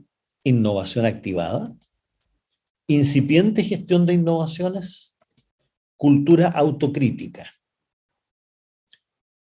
Y avanzamos luego a una situación de problema gobernado o potencial aprovechado, y ahí tenemos innovación permanente, gestión centrada en las innovaciones y cultura de innovación. Esto es el contenido, el centro del proceso de transformación, en que vamos a partir, ¿no es cierto?, de la izquierda y vamos a llegar a eso otro. Y aquí hay una pregunta, ¿no es cierto? ¿Cómo? ¿Qué hace que se mueva esto de la situación inicial a la situación final? Esto, por supuesto, que no pasa solo, no puede. Justamente por esto, porque el mundo está en cultura de adaptación. Ahí está pegado, de eso no sale solo. Bueno, aquí viene este principio que llamamos de activación del potencial, que consiste en lo siguiente. Consiste en activar, ¿ya?, un campo de fuerzas. Hay un campo de 5 fuerzas que están latentes y que se pueden activar. Ahí está el sistema social y su entorno, y esas 5 fuerzas las hemos mencionado algunas, ¿ya? Una de ellas es el potencial sistémico, de eso hemos estado hablando todo el tiempo. Una segunda fuerza es el potencial de cada persona. Cada persona tiene o es un potencial. Ahí depende, ¿no es cierto?, de la filosofía, la psicología, ¿no es cierto?, la espiritualidad, o lo que ustedes quieran como manera de entender a las personas, ¿ya? Pero cada uno de nosotros es un potencial. Tercero, el liderazgo habilitador.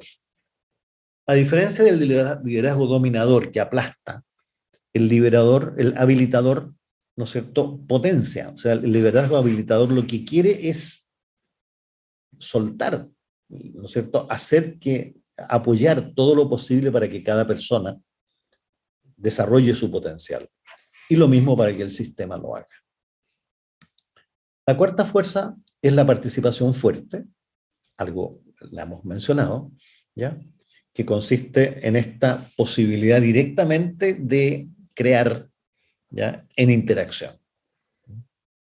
Podemos conversar después con más detalle de eso, no quise poner más láminas para no agotarlos a ustedes. Y por último, la intuición de complejidad. Nuestra mente está hecha para poder intuir la complejidad. Las 2 facultades que tenemos principales, ¿no es cierto?, la intuición y el razonamiento, ¿ya?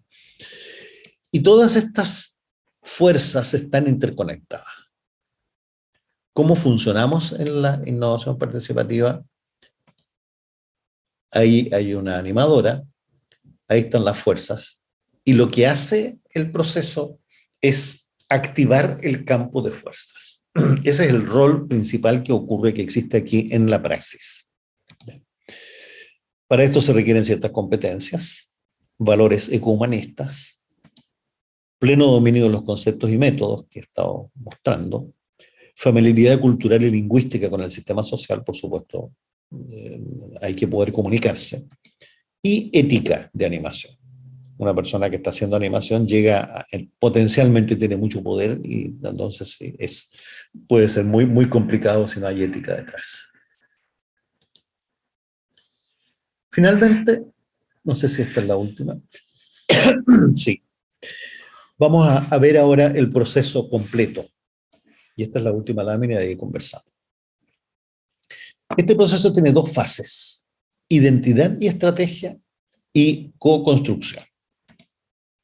Esta primera fase puede ser de unos 6 meses, 1 año. Y esto puede durar muchos años después. Ciclo de identidad. Aquí se le pone nombre al proceso de transformación, como en el caso que yo decía, y se construye el grupo convocante, se constituye interactivamente esas 2 cosas. Ahí nace el proceso de transformación.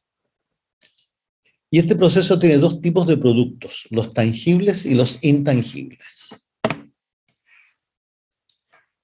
Lo primero, el grupo convocante selecciona participantes y animadores a formar.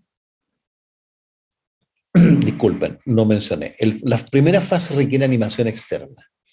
Y la segunda fase permite, y es muy importante, que tenga animación interna. Entonces, el grupo convocante selecciona participantes y viene todo el proceso de comprender la transformación que se quiere hacer. El mapa de acción, las potencialidades, también la formación de animadores. Y con esto se formula la estrategia. La estrategia objetivo, el mapa está, muestra las dimensiones, priorización que se había preguntado Miguel hace un rato, innovaciones, alianzas, fuentes de financiamiento entre los actores, algunos diseños conceptuales, la entidad de gestión de innovación. Entonces, la primera fase consiste en esto, crear, diseñar la estrategia completa.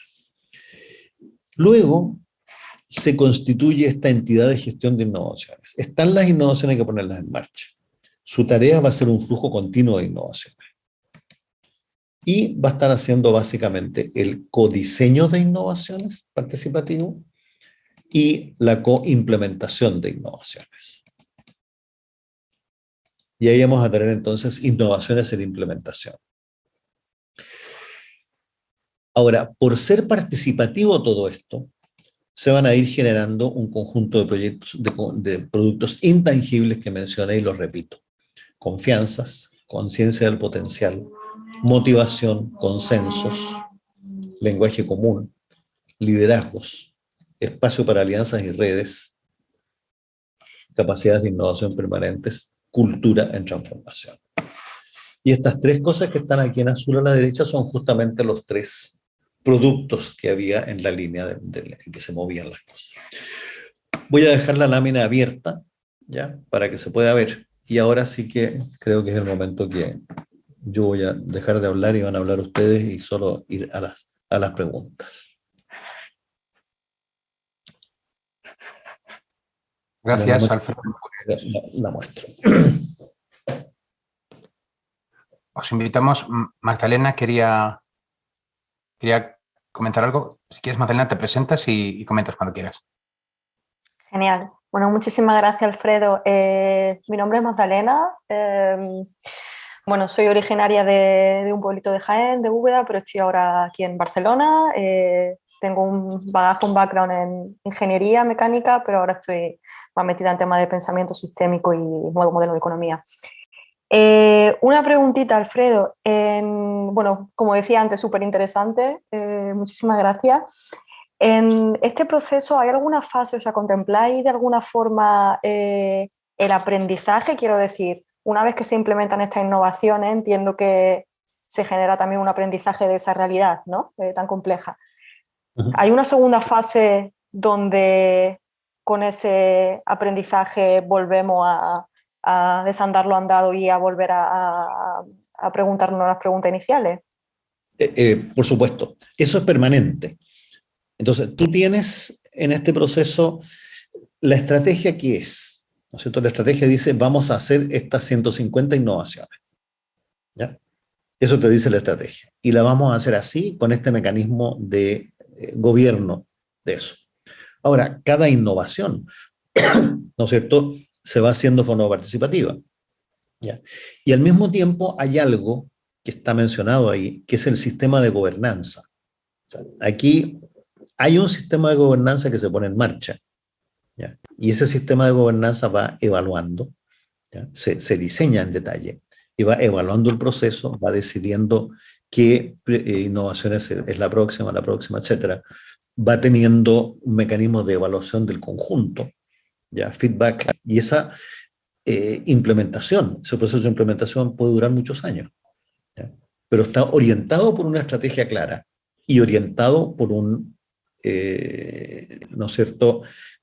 Hay herramientas con las cuales se están usando para acá, ¿ya? La estrategia está clara, pero además algo muy importante, que hay un conjunto de personas comprometidas. ¿Por qué están comprometidas? Porque ellos son los autores, ¿ya? Lo que pasa ahí es de ellos, no es de alguien que lo venga a imponer de fuera, ¿ya? Lo que pasa ahí lo crearon ellos. Entonces hay una apropiación de esto que está ocurriendo, que es muy importante.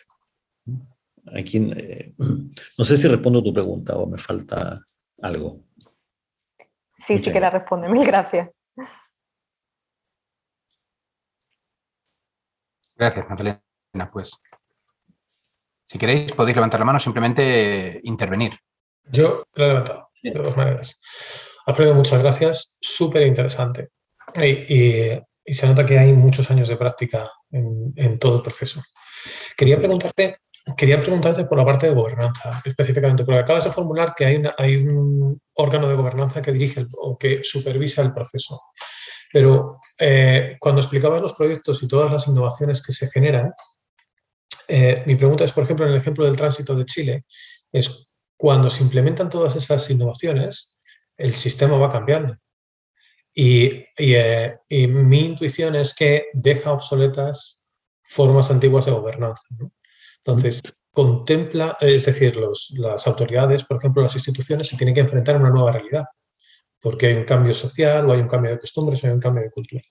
Entonces, mi pregunta es, ¿este proceso contempla apoyar a los sistemas de gobernanza para que evolucionen a medida que las innovaciones van tomando forma? Absolutamente. Por eso el sistema de gobernanza, te pongo el ejemplo del caso este del tránsito. Se creó una institución llamada Comisión Nacional de Seguridad de Tránsito. Y esa, a ver, la gobernanza, no he podido entrar en detalles de cómo es, pero una gobernanza de este tipo tiene dos niveles. ¿Ya? Tiene un nivel superior, un nivel de consejo, directorio, como quieras llamarlo, que es el grupo convocante. O sea, el grupo convocante se convierte después en el directorio de la gobernanza. Y cuando se construye la gobernanza, tiene, por ejemplo, una secretaría ejecutiva. Y ese secretario ejecutivo es la persona con su oficina, con su equipo. Son los que tienen la tarea de estar implementando innovación tras innovación. ¿Ya? Es un mecanismo de poner en marcha innovaciones. No es el que ejecuta las innovaciones, ¿ya? Sino que es un gestor de innovaciones. Y las innovaciones, ¿quiénes las hacen? Todos los actores. ¿Ya? Tú puedes tener en cualquiera de los dos procesos que mencioné y en todos los otros que hemos tenido, hay decenas de actores innovando. Pero lo interesante, ¿no es cierto?, la transformación se produce cuando tú tienes conectadas esas innovaciones unas con otras, cuando es un sistema de innovaciones. En el fondo, ¿qué es una transformación? Es un sistema de innovación. Pero es un sistema gestionado, ¿ya? No es un sistema al azar y diseñado. Y la estrategia, ¿no es cierto?, como estrategia sistémica, lo que tiene es esa mirada, ¿no es cierto?, integral, ¿ya? Y la gobernanza misma, ¿no es cierto?, la tarea que tiene hay tanto gestión estratégica como gestión operacional ahí, ¿ya? Y todo eso es parte del diseño de la gobernanza, desde el principio. Entonces, a lo largo de los años, es lo que tiene que ir, lo que tiene que seguir pasando. Y que se diseña en el diseño inicial. Tú diseñas tanto el diseño estratégico como el diseño operacional. Y después se diseña participativamente cada innovación una por una. ¿Ya? Hay otras herramientas, hemos mostrado el puro mapa de acción y no quiero marearlos con demasiadas cosas, digamos, pero les puedo mostrar después. Las otras herramientas son para el diseño individual de las innovaciones. Podemos verla después, veamos otras preguntas primero.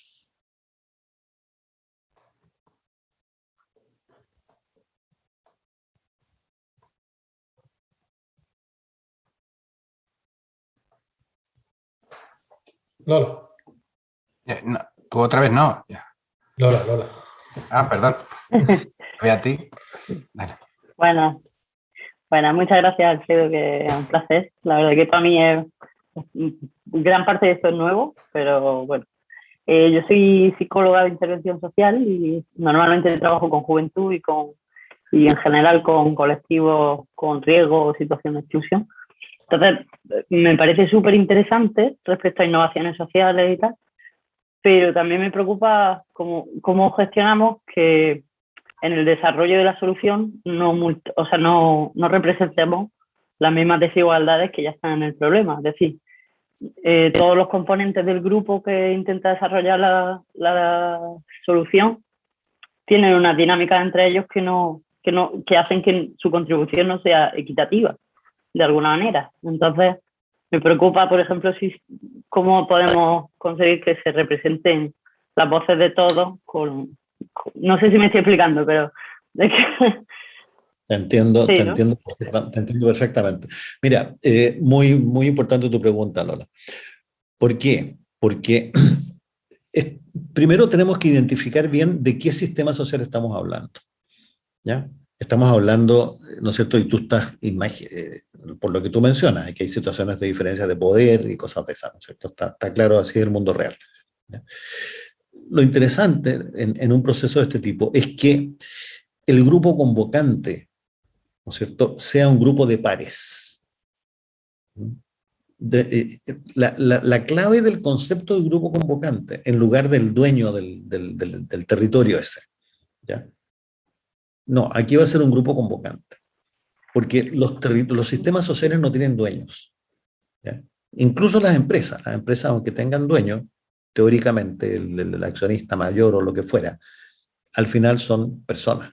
¿No es cierto? Nadie es dueño de la persona, puede ser de otras cosas, ¿ya? Pero incluso si la empresa quiere, ¿no es cierto?, prosperar o funcionar bien o lo que fuera, ¿ya?, tiene que hacerlo con las personas. No, esas personas no son robots, digamos, sino que son seres humanos, ¿ya?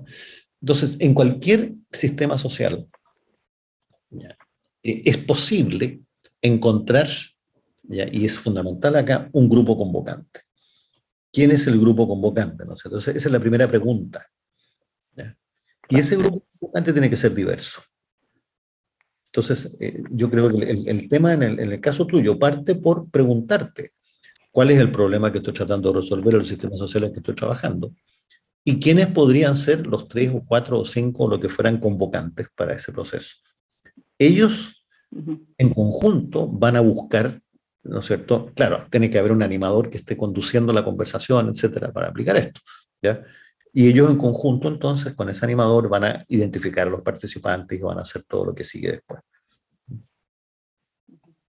Pero entonces, perdona, entonces, de alguna manera el animador también necesita conocer un poco la realidad social del problema, ¿no? Y no solamente la teoría de la innovación participativa.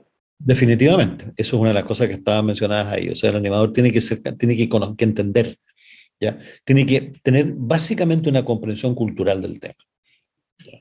Eso sí, eso no quiere decir que tenga que ser un especialista en eso, ¿ya? Va a aprender. Yo no tenía idea de los temas de tránsito cuando empecé a trabajar en esto. Fui aprendiendo.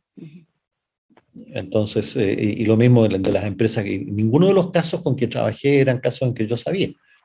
Pero tú vas aprendiendo en esto, ¿no es cierto?, con la práctica, ¿ya? Y porque la metodología, los métodos estos te ayudan a hacer las preguntas, ¿no es cierto?, más rigurosas y más para ir más en profundidad rápidamente.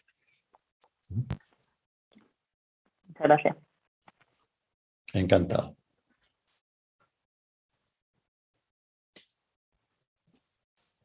Pregunten cualquier cosa, no tiene por qué ser preguntas muy especializadas, por favor, lo que sientan, ¿ya? Encantado. Sí, Aidan. Gracias. Hola, súper interesante. ¿Cómo se dice? Un tema tan positivista que me gusta increíblemente. Tengo una pregunta. ¿Cómo asegurar que hay una balanza, ¿cómo se dice en español? ¿Cómo asegurar que hay voces suficientes en el proceso? ¿Me entiendes? Sí, mira, es parecido a... Aidan, discúlpate, preséntate un segundo para ubicarte. No te lo he dicho antes. Me parece que Alfredo me entiende. Sí, pero que te presentes personalmente, que quién eres, de dónde vienes para ubicarte. Perdón. Soy Aidan, estoy en Londres, soy inglés, del norte de Inglaterra. He trabajado muchos años en los servicios públicos aquí en Inglaterra como empleado y ahora soy consultante en transformación, pensamiento sistémico y mejoración, si es la palabra. Mejora. Gracias. Perfecto. Aidan, si te queda mejor, hazme la pregunta en inglés y la contesto en castellano. Vale, sí, vale, vamos. So how do you ensure that there are sufficient informed voices in the room at the start of this process or towards the start? So how do you make sure that you have the right voices? Yeah. Mm-hmm. I think, perdón, contesto supongo que todos entendieron la pregunta, contesto en castellano. Mira, es que eso es parte, lo que yo te diría que es el arte que está detrás. ¿Ya? Esto no es una ciencia exacta, ¿ya? Esto requiere mucha experiencia. Esta pregunta se conecta con la pregunta que hacía Paca recién, ¿ya? ¿Cómo, no es cierto, tenemos un número, una representatividad? ¿Ya? Y ahí voy a una cosa muy importante, una responsabilidad del grupo convocante. Eso es responsabilidad del grupo convocante. El grupo convocante tiene que asegurar la representatividad, tiene que hacer un juicio de representatividad. El animador, cuando parte esto, tiene que decirle, señores convocantes y señoras convocantes, ustedes son responsables de esto. ¿Ya? ¿Me entiendes? Entonces, eso se construye, ¿ya? Un sistema de transformación aquí, o una comunidad. Eso que mostraba esas elipses, ¿no es cierto? Hay una comunidad de transformación que se construye, ¿ya? Puede llegar a tener muchas personas en un sistema muy grande, en un sistema social muy grande.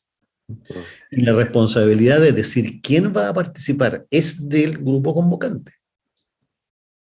Ahora, se entiende que vamos a buscar un grupo convocante adecuado, interesante, ¿no es cierto?, que sea capaz de, que quiera enfrentar el problema. Estamos hablando de problemas gravísimos muchas veces. Entonces, ahí está el tema del compromiso, ¿no es cierto?, etcétera. Pero el método, los distintos pasos del método sí te dejan claro, ¿no es cierto?, qué hacer en cada momento.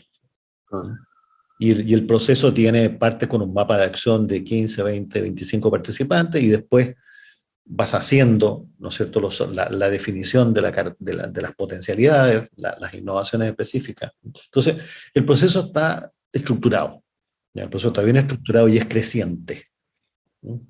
Pero siempre parte del grupo convocante que tiene la máxima responsabilidad. Gracias. Muy bien. Nos quedan 10 minutos.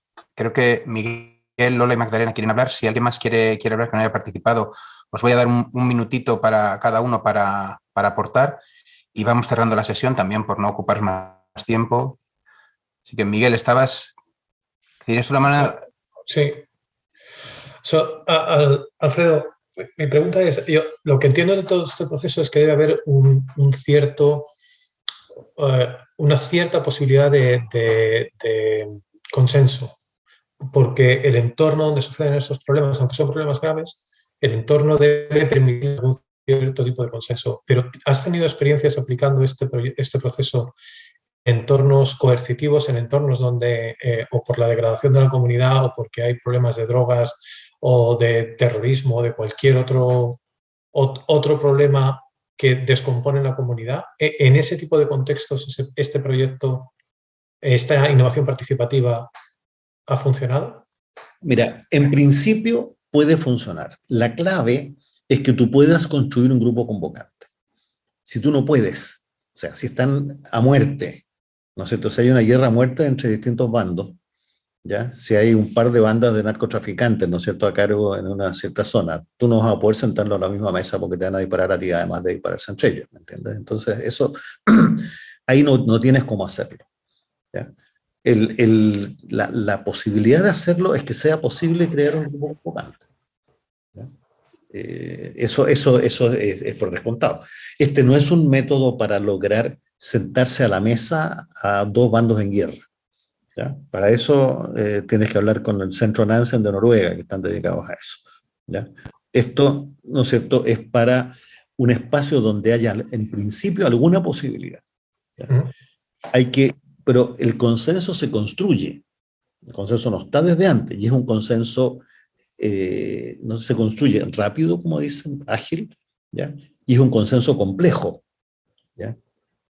Y lo que ocurre aquí es un diálogo, pero no solo diálogo, sentarse, estemos de acuerdo, no, es un diálogo, ¿no es cierto?, sinérgico, que crea acción, ¿ya?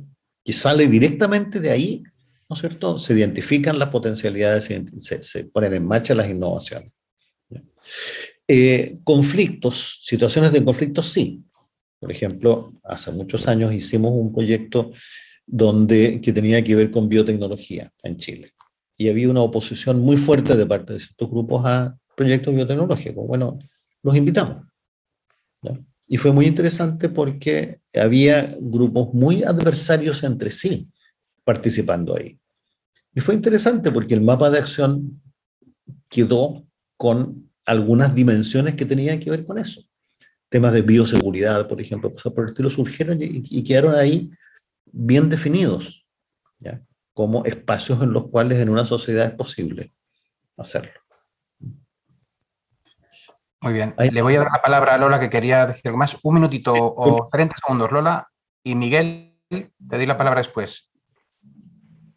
Vale, lo mío es cortísimo.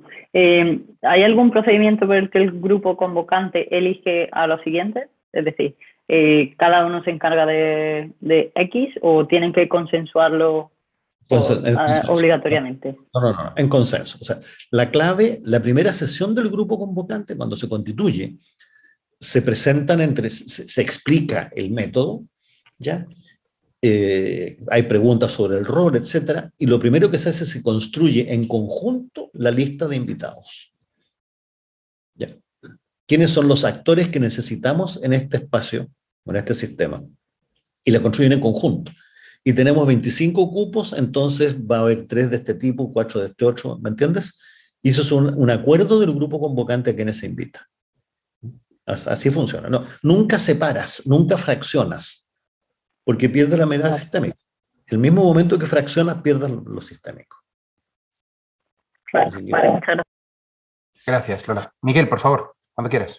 Muchas gracias, Alfredo, por tu exposición tan inspiradora. Mi nombre es Miguel Cañas, trabajo como consultor y facilitador en cultura de servicio e inteligencia colaborativa en las organizaciones. Al principio has dado una pregunta, ¿cómo cambiar el rumbo? Consecuencia de esos obstáculos derivados del pensamiento simplificador, ¿no? Me tiene toda la conferencia un poco muy instigado, muy centrado en esa pregunta, ¿no? Cuando has hablado también del campo de fuerzas, podemos extenderlo a, digamos, a la idea de gran sociedad. O sea, digamos que dentro de la sociedad española, la sociedad chilena, podemos ver ese campo de fuerzas y cómo desequilibra en algunos momentos, ¿no? Esos espacios de conversación son dominantes unos a otros. ¿Crees que eso se da? ¿Eso puede estar ahí, digamos, visible, o es algo que podemos entenderlo? Ese campo de fuerzas. Campo de fuerzas, sí, perdón. Mira, lo que yo llamo campo de fuerzas es, ¿no es cierto?, esta energía positiva que es posible canalizar, ¿ya? Es posible, hay que buscarla, hay que movilizarla. Existe, ¿ya? Y justamente esta idea del potencial, en vez de los problemas como punto de partida, ¿ya? Porque si tú partes de los problemas, estamos todo el tiempo hablando de los problemas, terminamos deprimidos, ¿no es cierto? Y más que deprimidos, ¿ya? Pero, ¿por qué vamos a estar viviendo en un mundo deprimido? Hay bastantes razones, no te lo voy a negar, ¿ya? Y si uno sigue el futuro lógico que mostré en la primera parte de la presentación, por supuesto, ¿no es cierto?, vamos a terminar ya manipulados absolutamente por los algoritmos y lo que tú quieras. Pero hay espacios de conversación muy viciados, perdón que te interrumpa, ¿no? Sí. Hay muy regresivos y que sí. Están empujando con fuerza también, ¿no? Entonces, sí, perdona. Por supuesto, pero por eso que es absolutamente indispensable crear espacios distintos. O sea, aquí este es un método para crear esos nuevos espacios de conversación. Claro. Es exactamente para eso. ¿Ya? Y yo encantado de continuar esta conversación ¿no es cierto?, para ver qué espacios queremos o podemos crear en conjunto. ¿Ya? Para eso es. ¿Ya? Y yo estoy preparando un libro en este momento sobre este tema también, se va a demorar algún tiempo más. Pero en eso estamos, ¿ya? O sea, en crear esos espacios. ¿Ya? Ahora, hay que hacerlo de a uno, no es el hiperespacio, no, es espacios concretos, ¿ya?, Y ojo una cosa ahí, con esto, es muy importante el nombre, la primera parte de esto, mucha material lo que mostré, ¿no es cierto? Pero lo primero es ponerle nombre al espacio ese, ¿ya? Y ese nombre, el ponerle nombre y el definir el grupo convocante es lo mismo, se hacen juntos. Hay que crear un grupo convocante para crear un espacio de transformación y viceversa. ¿Ya? Entonces, pero tiene que ser concreto. Por eso te digo, y gracias por tu pregunta, porque creo que redondea bien el tema desde el principio. ¿Ya? No estamos creando el hiperespacio único, ¿no? Porque eso ya sería nuevamente ideológico. Y las ideologías son simplificaciones. Acá estamos en un momento post-cartesiano, post-ideológico. ¿Ya? Gracias, Miguel. Muy interesante tu punto. Muy bien. Simplemente os invito a leer en el chat también los comentarios que las compañeras y compañeros han ido haciendo, que quedan ahí, no los vamos a leer ahora, pero quedan ahí para que los podáis un poco revisar. Nos quedan 2 minutitos. Si alguien tiene una mini pregunta, yo tengo varias, pero Alfredo, me voy a esperar el libro. Me voy a esperar el libro porque si no pararíamos, ¿no? Porque hay muchos retos que a mí me surgen desde la experiencia de la facilitación, desde el punto de cómo trabajar en el plenario, cómo no separar para no romper lo sistémico, pero al mismo tiempo hacer que ese trabajo plenario sea eficiente y eficaz y genere esa tensión de mantener la atención y el compromiso de los participantes, no ya en un espacio de 25, sino cómo hacer lo asambleario o en esos momentos grandes y conseguir que funcione, ¿no? Y no se pierda todo ese espacio, ¿no? Son dudas que me surgen por ahí, pero espero tener otra ocasión para conversarlas contigo. Igual que en el punto que tiene que ver con cómo el grupo convocante, cuando los procesos se extienden en el tiempo, cómo combina eso con los ciclos políticos y del poder, ¿no? Cuando un ciclo de poder se cierra, unas elecciones y un proceso está abierto, cómo garantizar la continuidad de esos procesos, o en qué momento el facilitador o el animador sale del proceso del acompañamiento y puede, bueno, o tienes que dejar que el sistema funcione y cómo garantizar, cómo encontrar cuál es el momento adecuado para que esa ruptura se produzca, ¿no? Pero digo, me espero a encontrar otro momento para poder conversar y tener la suerte de poder resolver las dudas. Encantado, Emael. Muchas gracias. Muy bien, pues Miguel, cerramos. Dar las gracias a todos, a todas. Gracias, Alfredo. Ha sido espectacular. Ha sido muy interesante. Solamente deciros que esta presentación, no lo estaba escribiendo en el chat, pero que la presentación de Alfredo y este vídeo estarán disponibles. Lo colgaremos y os lo haremos llegar. Y hablamos con Alfredo de poneros un email con sus datos para que tengáis también su contacto si queréis contactar con él para cualquier duda o para cualquier cosa. Os mandaremos un email con sus datos, si te parece bien, Alfredo, y os ponemos en contacto. Encantado. Os ponemos en contacto para cualquier cosa que tengáis que os podáis poner en contacto con él. Bueno. ¿Bien? Muchas gracias. Realmente les agradezco sinceramente lo que han dicho y ha sido muy, muy, muy interesante la sesión. Estamos en contacto. Muy bien. Gracias. Gracias, Alfredo, y a los demás, y nos vemos en el siguiente. Hasta pronto. Gracias. Muchas gracias. Hasta pronto. Gracias. Hasta pronto.